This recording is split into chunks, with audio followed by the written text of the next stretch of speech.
अस्सलामुअलैकुम। आप देख रहे हैं सरकारी मुलाजमीन की आवाज़।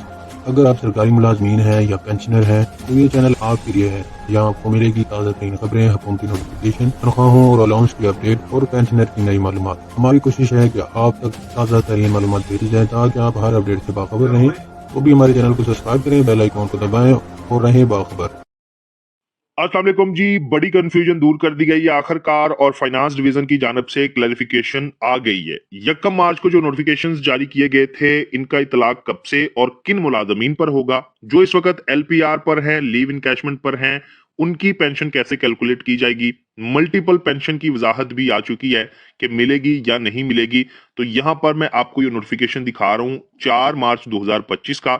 सब्जेक्ट इसके कौन कौन से हैं, तो सब्जेक्ट इसमें 3 शामिल किए गए हैं, जिसमें यह बताया गया है कि जो पेंशन है, जो नए फॉर्मूले के मुताबिक पिछले 24 माह की औसत को सामने रखकर निकाली जाएगी। तो उसमें कैलकुलेशन का जो फॉर्मूला है उसके हवाले से बहुत अहम वजाहत है। उसके अलावा मल्टीपल पेंशन के हवाले से बहुत अहम वजाहत है। और जो फ्यूचर में पेंशन में इजाफा होगा उसकी मेथडोलॉजी क्या है, वो यहाँ पर वजाहत बयान की गई है।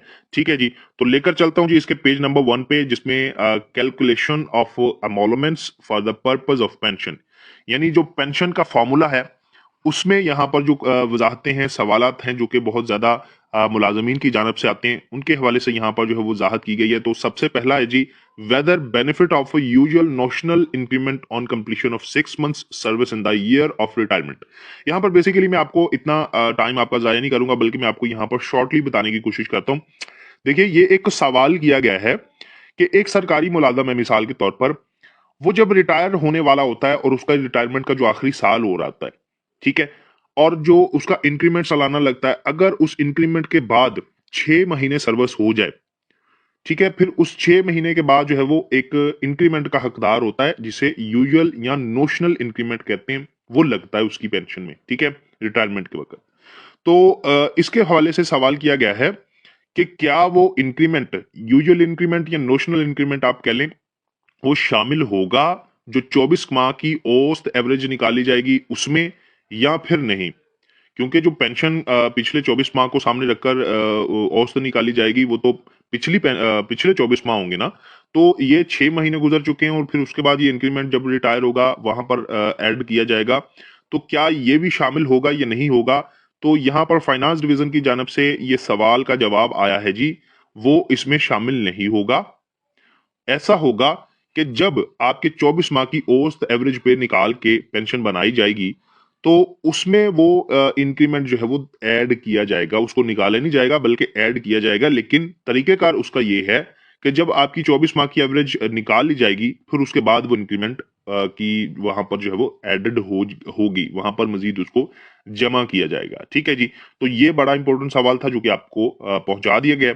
उसके बाद है जी, यहाँ पर आप देखिए जो पेंशन इस्लाहात हुई हैं, नोटिफिकेशंस आए थे फाइनेंस डिवीजन की जानब से वफाक के, उसके हवाले से यहाँ पर जान लीजिए। Whether subject decision is applicable to government employees who have opted for voluntary retirement before issuance of finance division 1 January 2025। तो इसमें यह बेसिकली सवाल किया गया है कि जो मुलाजमीन 1 जनवरी 2025 से पहले रिटायर्ड हो चुके हैं, वफाकी मुलाजमीन की मैं बात कर रहा हूँ, पंजाब के हवाले से मजीद इंशाल्लाह आपको अपडेट्स दूंगा। ये मैं फिलहाल वफाकी मुलाजमीन के हवाले से जो नोटिफिकेशन है फाइनेंस डिवीजन की जानब से, वो आपके सामने रख रहा हूँ। तो जो 1 जनवरी 2025 को उससे पहले, जब मतलब 1 जनवरी 2025 को नोटिफिकेशन आए थे, उससे पहले जितने भी मुलाजमीन हैं जो रिटायर्ड हो चुके हैं रजाकाराना तौर पर, या वो एलपीआर पर हैं, लीव इनकैशमेंट पर हैं, तो क्या उन पर भी पेंशन इस्तेलाहात का इतलाक होगा या नहीं होगा। तो जी नहीं। The decision is not applicable to the government employees currently on leave preparatory to retirement LPR or availing encashment of LPR are those under a notice period of premature voluntary retirement। ठीक है, यानी 1 January 2025 से जितने भी पहले मुलाजमीन retirement ले चुके हैं, एलपीआर पर हैं, लीव इनकैशमेंट पर हैं, वॉलेंट्री उन्होंने रिटायरमेंट अप्लाई कर रखी है, तो उन पर ये पेंशन इस्तेलाहात का इतलाक नहीं होगा, या जो नोटिफिकेशंस आए हैं उनका इतलाक नहीं होगा। ठीक है। और यहाँ पर मजीद है जी, तीसरे नंबर पे सवाल, whether if a government employee retires in the start middle of a month, ठीक है, his 10 to 15 20 days period would be considered as full a month of calculating the 24 months average emoluments are otherwise। तो इसमें ये सवाल किया गया है कि मिसाल के तौर पर जो सरकारी मुलाजम है, रिटायर होने वाला है और उसका जो एक माह गुजरा है रिटायरमेंट का, लास्ट माह, उसने 20 दिन जो है वो नौकरी की है या फिर उसने 15 दिन नौकरी की है, तो क्या उसका फुल मंथ जो है वो काउंट किया जाएगा या नहीं? तो इसमें यह वजाहत की गई है कि जी बिल्कुल उसका पूरा महीना कैलकुलेट किया जाएगा, जो 24 माह की औसत निकाली जाएगी उसमें। ठीक है, तो ये फुल मंथ उसका काउंट किया जाएगा। तो ये होगा जी calculation of emoluments for the purpose pension. तो ये पेंशन के जो नए फॉर्मूले के मुताबिक सवालात थे, उसकी क्लैरिफिकेशन यहाँ पर दी गई है। उसके बाद यहाँ पर जो दूसरा इनका वजाहती नोटिफिकेशन है, उसमें मल्टीपल पेंशन को लेकर डिस्क्राइब किया गया है कि मल्टीपल पेंशन के हवाले से खासतौर पर जो फौजी भाई हैं वो बहुत सवालात करते हैं कि मल्टीपल पेंशन हम मिसाल के तौर पर ले रहे हैं, पहले से दूसरी जगह जॉब भी कर रहे हैं, तो हम मतलब उनको बताया गया था कि या आप पेंशन ले लें या फिर आप जॉब से तनख्वाह ले लें, एक ही काम होगा। तो ये कौन से मुलाजमीन होंगे जिनको ये छूट मिल चुकी है कि दोनों चीजें उनको मिलेंगी? तो यहां पर ये देखिए जी, whether the condition to opt one pension is applicable to those who have already drawing more than one pension prior to issuance of said OM or otherwise.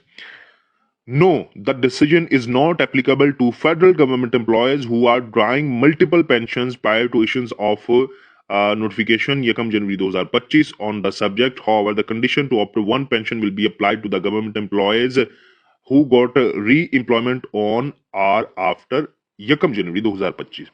तो इसमें यह वजाहत आई है कि जिन्होंने यकम जनवरी 2025 जब ये फाइनेंस डिवीजन ने नोटिफिकेशन जारी किए पेंशन इस्लाहात के हवाले से, तो अगर उससे पहले उसने जो है वो मतलब वो नौकरी कर रहा है, पेंशन उसको आ रही है किसी और महकमे से, ठीक है, और वो दूसरी जगह नौकरी करके उससे तनख्वाह भी ले रहा है, तो उस पर ये इतलाक नहीं होगा। अलबत्ता जो यकम जनवरी 2025 से ये प्रैक्टिस करेगा कि पेंशन वो ले रहा है और उसके बाद दोबारा पे नौकरी के लिए लगने जा रहा है, तो उस पर भाई ये इतलाक होगा। ठीक है, यकम जनवरी 2025 से, और उसके बाद तो जाहिर सी बात है ये लागू कर दी गई हैं, इस्तिलाहात हो चुकी हैं। उसके अलावा यहाँ पर जो है वो चीजें मजीद नहीं डिस्क्राइब की गई। और यहाँ पर है जी थर्ड नोटिफिकेशन, जिसमें फ्यूचर इंक्रीज मेथडोलॉजी इन पेंशन, यानी फ्यूचर में मुस्तकबिल में जो पेंशन में इजाफा है उसका फॉर्मूला। तो इसके हवाले से कुछ यहाँ पर सवालात की तस्दीक वजाहत है। वेदर द इंक्रीज 15% 2011, 7.5% 2015, 15% 2022 के अंदर और 17.5% 2023 के अंदर, ये जो इजाफे थे जो कि पंजाब ने पेंशन इस्तिलाहात के बाद बंद कर दिए थे, तो ये इजाफा तो पंजाब के अंदर नहीं मिलेगा। ठीक है, ये जो सालाना ये जो इजाफे हैं ये पंजाब के अंदर नहीं मिलेंगे। यहाँ पर ये देखिए, granted net pension increases to the existing pensioners from time to time by the federal government would also be admissible to the employees retiring on or after यकम January 2025 as per policy in वॉग और otherwise. तो इसमें ये सवाल basically किया गया है वफाक के मुलाजमीन के लिए कि ये जो इजाफे हैं 2023 के अंदर 17.5%, 2022 के अंदर 15, 2015 के अंदर 7.5 और 2011 के अंदर 15%, ये इजाफे जो है वो यकम जनवरी 2025 के बाद लागू होंगे या नहीं होंगे। तो यहाँ पर फाइनेंस डिवीजन ने जो है वो इसके हवाले से वजाहत की है। यकम January 2025 provides the calculation methodology for future increases to be announced by the government. The existing increases of 2011, 15, 22, 23, 24 may be calculated as per existing practice for the pensioners who retired on or after Yakam January 2025 till further order. However, the baseline pension shall be gross pension less commuted portion as given in subpara of the OM abide। तो इसमें ये इजाफे शामिल होंगे। ये अभी तक के लिए इन्होंने ये वजाहत की है कि ये जो इजाफे हैं 11, 15, 22 और 23 के, ये शामिल किए जाएंगे। ठीक है जी। उसके बाद है जी, whether family pension of existing pensioners who die on or after यकम January 2025 will be granted on 75% of net pension और 75% of base line pension being drawn 31/12/2024 to the widow of the deceased. तो इसमें ये चीज उन्होंने clarify की है जी कि आया एक पेंशनर या फिर फैमिली पेंशनर जो है वो जो पेंशन है मतलब फैमिली पेंशन सॉरी, वो उसकी जो 75% पेंशन है वो लेगा, जो वो बेस लाइन पर कैलकुलेट की जाएगी या नेट पेंशन पर। तो यहाँ पर ये देखिए, family pension shall be calculated on the basis of pension being drawn and not base line, यानी बेस लाइन पेंशन पर ये पेंशन जो 75% है वो नहीं होगी, बल्कि नेट पेंशन पर उसको दी जाएगी। ठीक है, the pension so calculated shall becomes base line pension for further increases. उसके बाद ये पेंशन जो है वो बेस लाइन में शुमार होगी। तो ये है जी इसका मुकम्मल जो उर्दू में तर्जुमा, जो कि मैं आपके सामने रख चुका हूँ। आप ये स्क्रीनशॉट भी ले सकते हैं या फिर आप खुद भी इनको जो है वो कर सकते हैं ट्रांसलेट। और अलबत्ता मैंने ये सारी चीज़ें कोशिश की है कि आपके सामने वन बाय वन डिस्क्राइब करूं, और आप उम्मीद करता हूं ये वीडियो आपके लिए इंफॉर्मेटिव होगी और आपकी कंफ्यूजन और क्लैरिफिकेशन, मतलब आपकी कंफ्यूजन दूर हुई होगी और क्लैरिफिकेशन आपको हुई होगी। फर्दर आपका कोई कमेंट है तो कमेंट सेक्शन में बताएं, ताकि हमें वो कमेंट्स रिसीव हों और उसके हवाले से हम मालूमात इकट्ठी करें, आप तक ऑथेंटिक और अपडेटेड मालूमात हम पहुंचाएं। अपना बहुत ख्याल रखिए जी। अल्लाह आपका हामी और नासर हो।